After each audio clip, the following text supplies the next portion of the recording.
வணக்கம். நான் ஆனந்த் ஸ்ரீனிவாசன் பேசுகிறேன். இன்னைக்கு இன்வெஸ்ட்மெண்ட்டில் ஒரு பெரிய கான்செப்டை பற்றி சொல்ல போனேன். இது பேர் பயஸ் அண்ட் ஹியூரிஸ்டிக்ஸ்ன்னு பேர். இது பிஹேவியரல் எக்கனாமிக்ஸ்னு ஒரு புது branch of economics 2003 Nobel prize முதல்ல வாங்கி போன வருஷம் கூட ரிச்சர்ட் டேலருங்கிறவர்களுக்கு இந்த சப்ஜெக்டுக்கு ஒரு நோபல் பிரைஸ் கொடுத்தாங்க. இது சைக்காலஜியும் நம்மளோட பிஹேவியர் பேட்டர்னும் எப்படி நம்மளோட இன்வெஸ்ட்மெண்ட் டிசிஷன்ஸை அஃபெக்ட் பண்ணணும்னு. முதல்ல நம்ம என்ன நம்மளுக்கு இன்ஹரண்டாக சில பயசஸ் இருக்கும். பயசஸ்னா என்ன? தமிழில் ஒரு தலைப்பட்சமான வியூ. அதாவது எனக்கு ஒரு வியூ இருக்கும், அந்த வியூ தான் கரெக்டுன்னு நான் நம்புவேன்.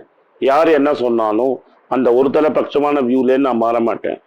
அதனால யூ டென் டு நம்ம ஒரு ஸ்டாக்கோ இல்லை ஒரு பர்டிகுலர் ஃபார்ம் ஆஃப் இன்வெஸ்ட்மெண்ட் மேலே நம்மளுக்கு ஒரு காதல் வந்துடும். யார் என்ன அட்வைஸ் சொன்னாலும் நம்ம திரும்பி திரும்பி போய் அதையே பண்ணுவோம். இது மாதிரி தான் மக்கள் சிட்டில் பணம் போட்டு ஏமாறுவாங்க. இல்லை எங்கேயோ இருக்கிற ரியல் எஸ்டேட்டில் நிலத்தில் போட்டால் சேஃப்டி, ப்ராப்பர்ட்டியில் போட்டால் வெல்த்துன்னு நினச்சிக்கிட்டு ஊருக்கு வெளில எங்கேயோ போய் நம்ம போய் பார்க்காத இடத்துல ஒரு பிளாட்டில் தவளை இன்ஸ்டால்மெண்ட்டில் ஸ்கீம் போட்டு வாங்குவாங்க. கேட்டால் நிலத்தில் போட்டால் பணம் வீணாக ஆகுதும்பாங்க. ரியல் எஸ்டேட்லையும் பணம் கீழே மார்க்கெட் கீழே போகும், மேலே ஏறும். இப்போ ரியல் எஸ்டேட் மார்க்கெட் ரொம்ப டவுன் ஆயிடுச்சு. ஆனால் தினம் உங்கள் ரியல் எஸ்டேட்டோட வேல்யூ என்னன்னு டிவி ஸ்க்ரீனில் யாரும் போடுறது இல்லை. அதனால நீங்களா மென்டலாக ஒரு வேல்யூ கால்குலேட் பண்ணி அது கரெக்டாக இருக்கும்னு நினைக்கிறீங்க. அதே மாதிரி சில பேர் ஒரு தலைபட்சமாக ஃபிக்ஸட் டெபாசிட் தான் கரெக்டுன்னு நினைப்பாங்க. அதே ஃபிக்ஸட் டெபாசிட்டில் பணத்தை போட்டுகிட்டே இருப்பாங்க.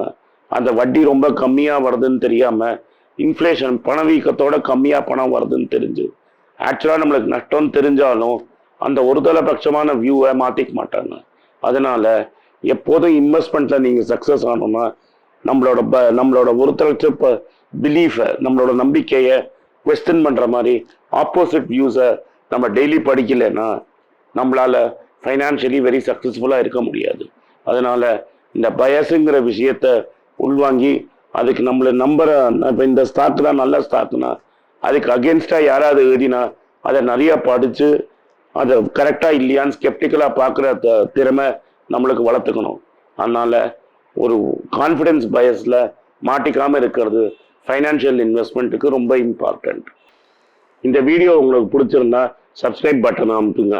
உங்கள் ஃப்ரெண்ட்ஸ் அண்ட் ரிலேட்டிவ்ஸ்கிட்ட ஷேர் பண்ணுங்கள். இந்த பெல் ஐக்கானை தட்டி விடுங்க. ஸோ தட் புது வீடியோ நாங்கள் போட்டால் உங்களுக்கு நோட்டிஃபிகேஷன்ஸ் வரும். உங்களுக்கு ஏதாவது சந்தேகம் இருந்ததுன்னா கீழே இருக்கிற கமெண்ட் செக்ஷன்ஸில் எழுதுங்க. இல்லாட்டா நாங்கள் ஒரு இமெயில் ஐடி கொடுத்துருக்கோம். அந்த இமெயில் ஐடிக்கு எனக்கு ஒரு மெயில் அனுப்பிச்சிங்கன்னா நான் திரும்பி பதில் சொல்லுவேன். இது 7 நாளில் டெஃபினட்டாக உங்களுக்கு பதில் வந்துடும். இமெயில் அனுப்புங்க. கீழே கமெண்ட் செக்ஷனில் பண்ணிக்கிட்டே இருங்க. என்ன சந்தேகம் இருந்தாலும் என்னை கேட்கலாம். நன்றி, வணக்கம்.